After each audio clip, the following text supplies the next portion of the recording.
Selamat sore Tribuners, jumpa lagi bersama saya Fiorina Jiretno dalam program Tribun Timur Update edisi Rabu 23 Oktober 2024. Kami akan menyajikan berita terupdate dari kabupaten kota yang ada di Provinsi Sulawesi Selatan. Dan di segmen sore hari ini menyoal buntut tunjuk Irwan Adnan jadi PJ Sekda Kota Makassar. PJ Gubernur Sulawesi Selatan dilaporkan ke Bawaslu. Untuk informasi lebih lengkapnya berikut laporan dari rekan Erlan Kota Makassar. Selamat sore rekan Erlan. Selamat sore rekan Tio. Baik, boleh disampaikan update terbaru mengenai dilaporkannya PJ Gubernur Sulawesi Selatan ke Bawaslu seperti apa efeknya dan juga latar belakangnya? Silakan. Baik rekan Tio, selamat sore Tribuners di mana Anda berada. Jadi dapat kami laporkan bahwa benar yang disampaikan oleh Saudara Pio bahwa tim hukum dari pasangan calon gubernur dan wakil gubernur Sulawesi Selatan nomor urut 1 dan Komanto dan Asar Arcat telah melaporkan PJ Gubernur Sulawesi Selatan ke Badan Pengawas Pemilu atau Gakumdu Sulawesi Selatan pada Selasa 22 Oktober 2024 kemarin. Laporan ini berkaitan dengan penunjukan Irwan Adnan alias uh, Irwan sebagai PJ Sekretaris Daerah Kota Makassar. Sebelumnya penunjukan Irwan Adnan memang sebagai sekda tercantum dalam SK keputusan eh, Gubernur Sulawesi Selatan. SK tersebut dikeluarkan pada tanggal 16 Oktober 2024.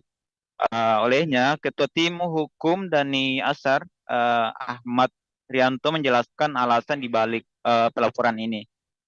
Ia menjelaskan bahwa penunjukan Irwan Adnan ini dianggap sangat bermasalah karena terafiliasi dengan partai politik dan memang Irwan Adnan sekaligus Sekda Kota Makassar saat ini sebelumnya berstatus sebagai bakal calon wali kota Makassar pada Pilwali Makassar 2024. Namun pada akhirnya dia memutuskan untuk mengurungkan niat untuk mencalonkan kembali dan kembali fokus sebagai sebagai ASN. Dan juga selain itu tim hukum dan Asar juga menyoroti bahwa Irwan Adnan sebelumnya telah mengundurkan diri sebagai aparatur sipil negara. Hal itu ketika maju sebagai bakal calon kemarin, namun lagi-lagi Irwan Adnan ini memutuskan untuk tidak mengikuti kontestasi politik pesta demokrasi 5 tahunan. Dan lebih lanjut, Ahmad Rianto menjelaskan bahwa Irwan Adnan ini telah menyatakan atau terang-terangan mendukung salah satu pasangan calon gubernur dan wakil gubernur yakni pasangan Andi Sudirman dan Fatmawati di Pilgub Sulsel.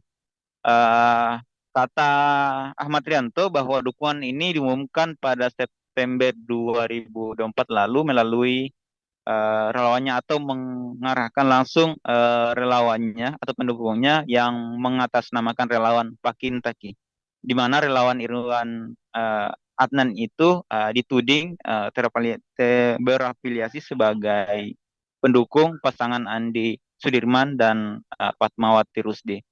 Bahkan mobilisasi dukungan relawan Pakintaki dialihkan langsung baik di Pilgub Sulsel maupun di Pilwali Makassar, yakni pasangan nomor urut 2, pasangan yang dituding pasangan Andi Seto dan Ibu Reski. Kemudian juga tim hukum ini menilai bahwa penunjukan Irwan Adnan sebagai PJ Sekda Makassar diduga bertujuan untuk menguntungkan pasangan calon nomor urut 2. Hal ini menjadi sorotan dari tim hukum dari Dani Asar dalam konteks politik menjelang pemilihan gubernur pada 27 November 2024 2024. Jadi Oke, rekan terpisah. rekan uh, Erlan. pe- Baik, Ya, rekan rekan Erlan Tio. mungkin kita sedikit runut ke belakang tadi dari penjelasan rekan Erlan bahwa penunjukan PC Sekda Kota Makassar saat ini adalah ditempati oleh Irwan Adnan. Lantas mungkin adakah Ya. informasi mengenai hal tersebut? Apa yang menjadi latar belakang penunjukan Irwan Adnan sebagai PC Sekda Kota Makassar sehingga mungkin tidak ada asumsi yang negatif yang hadir. Kira-kira sudah ada informasi mengenai Baik, hal tersebut? baik. Kami juga sudah mendapat informasi atau wawancara langsung dari Pak PJ Gubernur Sulawesi Selatan tadi. eh, Pak PJ Gubernur Prof. Sudan Arif Farullah membantah adanya tudingan cawe-cawe di eh, eh, kontestasi Pilkada 2024. Dirinya menegaskan bahwa apa yang menjadi keputusan untuk menurunkan SK eh, terhadap Irwan Adnan itu ada sesuai dengan regulasi yang ada. Dirinya menegaskan bahwa tidak ada kepentingan di balik eh, dilantiknya Irwan Adnan sebagai PJ Sekda Kota Makassar. Rekan, Rekan Pio. baik, rekan Erlan mungkin itulah tadi konfirmasi dari PJ Gubernur Sulawesi Selatan. Lantas Ya. dari penyidik Gakumdu Sulawesi Selatan sendiri, apa yang menjadi tanggapan mereka mengenai laporan yang diajukan oleh tim hukum pasangan calon nomor urut 1? Jadi perlu saya sampaikan juga bahwa selain PJ Gubernur Sulsel, ada beberapa nama yang juga rupanya dilaporkan oleh tim hukum Dani Asar. Yang pertama itu PJ Gubernur Sulsel, kemudian Irwan Adnan, ketiga juga dari pasangan atau calon wakil gubernur Sulawesi Selatan Fatmawati Rusdi, dan juga PJ Wali Kota Makassar ikut terseret dalam pelaporan dari tim Dani Asar.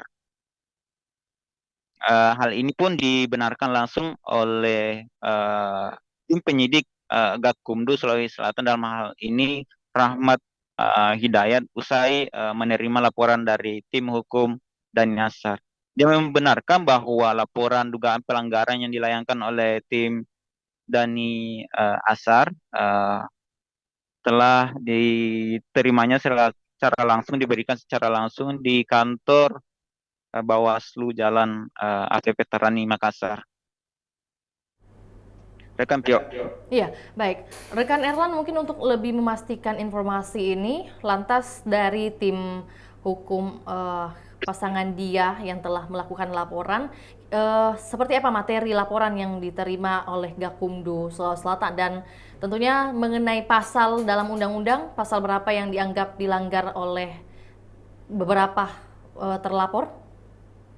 Baik, sesuai yang disampaikan atau diserahkan ke Sentral Kumdu, ada beberapa materi atau bukti yang diserahkan. Pertama itu adalah sebaran SK penunjukan Ridwan Adnan sebagai PJ Kota Makassar, dan juga SK pelantikan yang dilantik langsung oleh PJS Wali Kota Makassar, dan juga terkait dengan calon wakil gubernur yang juga dilapor ini, laporannya itu dalam bentuk berita ya. Jadi bukti yang diberikan itu dari link berita, kemudian diserahkan ke sentra Gakumdu. Selanjutnya Untuk apa? Pak Baik, iya, silakan. Untuk PJ Gubernur, alasan dibalik dilaporkannya itu buktinya mengenai SK penunjukan Ridwan Adnan sebagai PJ Sekda Makassar. Baik. Rekan Erlan, lantas langkah selanjutnya yang akan diambil oleh Bawaslu Sulsel terkait laporan yang diajukan oleh tim hukum dia, kira-kira seperti apa? Ada informasi Eh, lebih lanjut? baik, baik. Berdasarkan penjelasan dari penyidik Gakumdu Bawaslu Sulsel, bahwa materi yang diterimanya menyebutkan bahwa adanya pelantikan pejabat tanpa melalui prosedur yang diatur dalam pasal Undang-Undang Pemilihan atau pemilu. Hal ini saat ini Sentra Megakumdu masih menyelidiki terkait benar atau tidaknya terkait laporan yang diajukan oleh pihak paslon nomor urut 1. Dalam 1 atau 2 hari ini pihak Gakumdu akan mengumumkan atau mengumpulkan bukti maupun memanggil pihak-pihak yang berkaitan jika dibutuhkannya.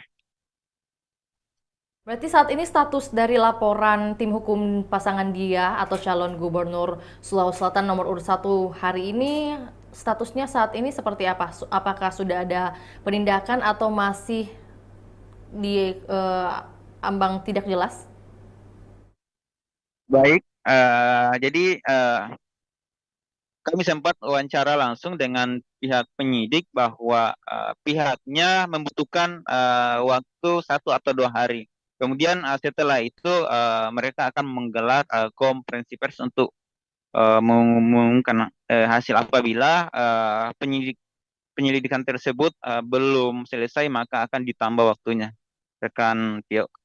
Terima kasih rekan Erlan informasinya. Kami menunggu update terbaru mengenai topik hari ini dan tentunya selamat kembali beraktivitas.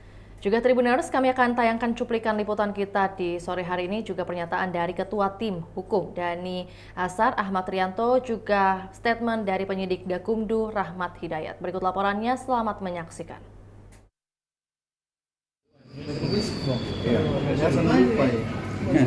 Ya, bisa mungkin dijelaskan terkait laporan dari dia hari ini. Ya, benar bahwa hari ini kita sudah terima laporan, tim Sentra Gakumdu tadi sudah terima laporan dari tim hukum pasangan calon nomor urut 1 yang berkaitan dengan adanya dugaan pelanggaran dengan 4 terlapor, yaitu PJ Group, PJ Wali Kota, Sekda, dan pasangan calon nomor urut 2.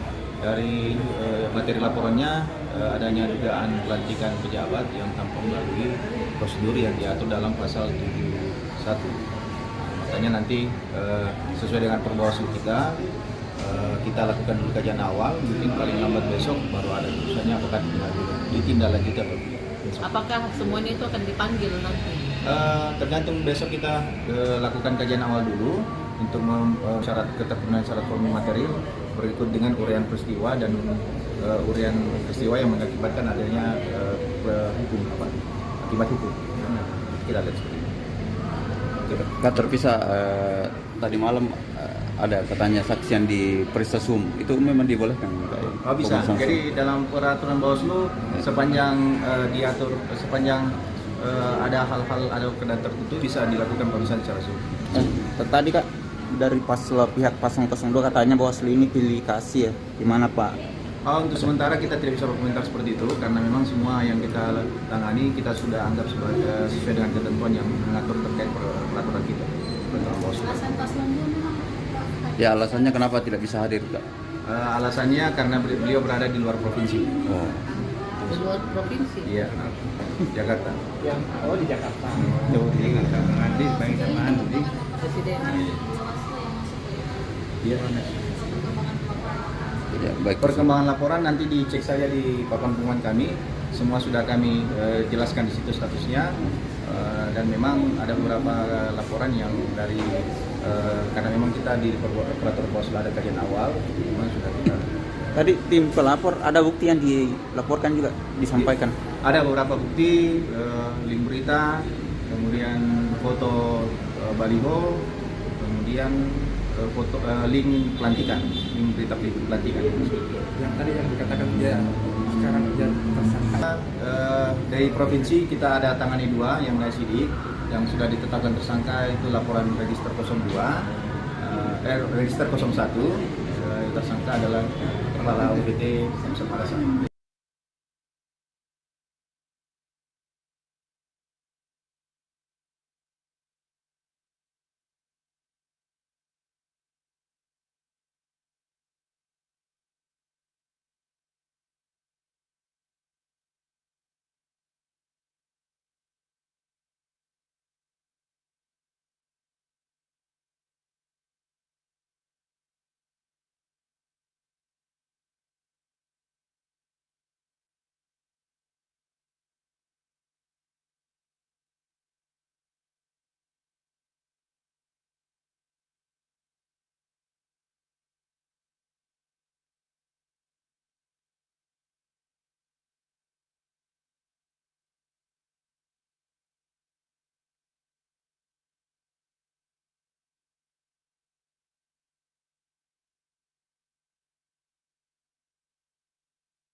Ini tim kuasa hukum dia itu melaporkan PJ Gubernur Sulawesi Selatan dalam hal ini karena menunjuk PJ Sekda Kota Makassar itu adalah orang yang terafiliasi dengan partai politik. Kemudian kedua adalah dia orang yang sudah mengundurkan diri, dan yang paling pasti adalah dia sudah menyatakan dukungan kepada paslon 02, yang mana kemudian PJ Gubernur itu menunjuk dan melantik dia menjadi PJ Sekda Kota Makassar. Itu yang pertama yang kami laporkan. Yang kedua kami laporkan juga adalah PJ Wali Kota Makassar karena mengusulkan dan melantik orang yang artinya yang sama, yang terafiliasi ya dengan mendukung paslon 02. Kemudian ketiga kami laporkan juga adalah PJ Sekda terkait mengenai tentang tagline-nya yang taking di mana-mana, ya kan, kemudian yang menyatakan dukungan baik di wali kota maupun di gubernur. Di wali kota itu dia mendukung paslon Seto ya, kemudian di gubernur dia mendukung paslon 02, dan itu nyata dan real, itu ada di mana-mana. Dan kemudian kami melaporkan paslon 02 dalam hal ini Ibu Fatmawati Rusdi. Berarti dua laporan ini hadir. Oh, Pak, Ya. kenapa? Jadi alasan kami melaporkan ke 4 orang ini karena kami melihat adalah pelantikan PJ Sekda Kota Makassar ini adalah upaya untuk bagaimana menguntungkan paslon 02 itu dalam perhelatan pilkada di 2024 ini. Karena menurut kami PJ Sekda yang diangkat itu menguntungkan paslon 02 karena dia sudah menyatakan dirinya itu pada tanggal 24 September kalau tidak salah, di bulan September 2024 itu sudah menyatakan dukungannya relawan Pakintaki itu mendukung paslon 02 dalam hal ini, dan itu kejadiannya terjadi di Menara Nasdem, Jalan Metro Tanjung Bunga. Makanya kemudian kami melaporkan hal ini ke Bawaslu Sulawesi Selatan. Kalau khusus untuk Fatmawati, Pak. Iya. Yes. Iya. Hadir juga. Pak. Karena dia adalah orang yang diuntungkan. Dia orang yang diuntungkan daripada pelantikan PJ Sekda Kota Makassar ini. Waktu di menara. Ya. Jadi bukti-bukti yang kami serahkan itu adalah gambar pertama itu adalah banner, kemudian baliho, kemudian bando di jalanan yang ukurannya besar-besar, dan kemudian papan board yang ada. Baik, Tribuners, demikian laporan Tribun Timur Update edisi Rabu 23 Oktober 2024. Tribuners, tetap saksikan terus perkembangan terbaru dari berbagai daerah di Sulawesi Selatan hanya di kanal YouTube juga Facebook Tribun Timur. Saya Fiorina Jiretno, mewakili segenap kru yang bertugas pamit undur diri. Selamat sore dan sampai jumpa.